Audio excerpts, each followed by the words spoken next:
Kita lanjutkan terus pelajaran kita. Kita sudah tiba di Markus pasal yang ke-9. Murid-murid itu begitu excited ketika melihat orang banyak mengikuti Yesus. Berbondong-bondong mengikuti Yesus. Ribuan orang mengikuti Yesus. Kemanapun Yesus pergi, di situ orang banyak mengikuti mereka. Lalu kemudian tidak hanya itu, Yesus juga dielu-elukan di mana-mana. Yesus sangat tenar, Yesus sangat populer. Dari satu kota masuk ke kota berikutnya, selalu banyak orang dengan antusias menyambut Yesus. Itu sebabnya murid-murid kegirangan. Murid-murid semakin yakin bahwa sebentar lagi Yesus akan menjadi raja dan mereka akan menjadi orang-orang penting memerintah bersama dengan Yesus. Mereka yakin bahwa Yesus akan menjadi raja yang membebaskan Israel dari perbudakan Romawi. Dan keyakinan murid-murid menjadi tambah besar ketika melihat di pasal 9 ini. Beberapa di antara mereka, Petrus, Yakobus, Yohanes, melihat bahwa Yesus dimuliakan di atas gunung. Bahkan bisa berbincang-bincang dengan Musa dan Elia. Jadi tidak hanya sekedar apa yang mereka melihat secara jasmani kasat mata, tetapi juga diteguhkan secara spiritual. Bagaimana Musa dan Elia bisa bercakap-cakap dengan Yesus. Musa dan Elia adalah leluhur Israel yang sangat dihormati. Itu bisa bercakap-cakap dengan Yesus. Jadi murid-murid semakin yakin bahwa Yesus akan memerintah sebagai raja bersama dengan mereka semuanya.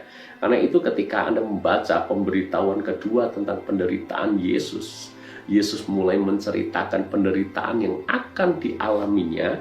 Dan di dalam ayat yang ke-32 dikatakan, murid-murid atau mereka tidak mengerti perkataan itu, namun segan menanyakan kepadanya. Murid-murid tidak ngerti. Kenapa tidak ngerti? Karena yang mereka lihat adalah Yesus populer, Yesus terkenal, Yesus disanjung-sanjung. Bagaimana mungkin dalam situasi sedang berada di puncak seperti itu, Yesus justru berbicara tentang penderitaan. Yesus berbicara tentang anak manusia yang akan diserahkan ke dalam tangan manusia dan mereka akan membunuh dia. Jadi mereka sama sekali tidak paham akan hal itu, tapi segan bertanya kepada Yesus. Apapun juga yang ada di pikiran mereka hanya satu. Yesus akan menjadi raja, mereka akan memerintah. Jadi sekarang masalahnya siapa nanti yang terbesar di antara murid-murid? Bukankah ada 12 murid? Dan tentu saja akan ada orang-orang tertentu yang menjadi pemimpin di antara mereka. Di antara yang terbesar ini, ada yang lebih menonjol dibandingkan dengan yang lain. Itulah harapan mereka. Karena itu di ayat 33 sampai dengan ayat 37, mereka memperbincangkan siapa yang terbesar di antara murid. Di dalam ayat yang ke-34 atau 33 dulu. Kemudian tibalah Yesus dan murid-muridnya di Kapernaum. Ketika Yesus sudah di rumah, ia bertanya kepada murid-muridnya, apa yang kamu perbincangkan tadi di tengah jalan? Tentu saja Yesus tanpa tanya kepada mereka, Yesus tahu sebetulnya apa yang sedang mereka perbincangkan dan apa yang mereka sedang ributkan.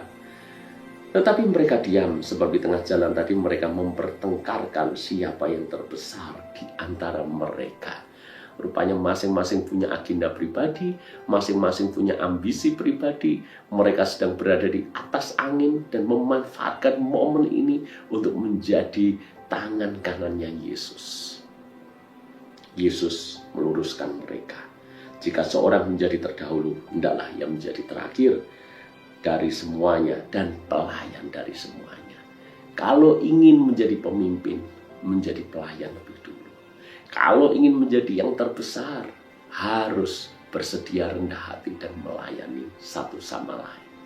Saudara-saudara, ayat ini mengingatkan kepada kita semuanya, meluruskan akan motivasi kita di dalam mengikuti Yesus. Murid-murid kehilangan pandangan yang benar dalam mereka mengikuti Yesus. Menjadi tersamar gara-gara Yesus populer. Ketika mereka lihat Yesus terkenal melakukan demonstrasi mujizat di sana sini, mereka lupa untuk apa Yesus datang. Demikian pula halnya dengan kita. Kadang-kala ketika kita berada di atas angin, seperti hal yang terjadi dengan murid-murid, di mana-mana terjadi mujizat, kita mengalami keberhasilan, kita mengalami kesuksesan, kita dipromosikan Tuhan, kita semakin terkenal, kita diangkat, kita terus naik. Kadang-kala kita justru lupa akan misi Bapa dalam hidup kita yang terutama. Dan kemudian tanpa disadari kita menjadi sombong. Kemudian tanpa disadari kita ingin menjadi yang terdepan. Kita menjadi yang terpenting. Kita menjadi yang terutama.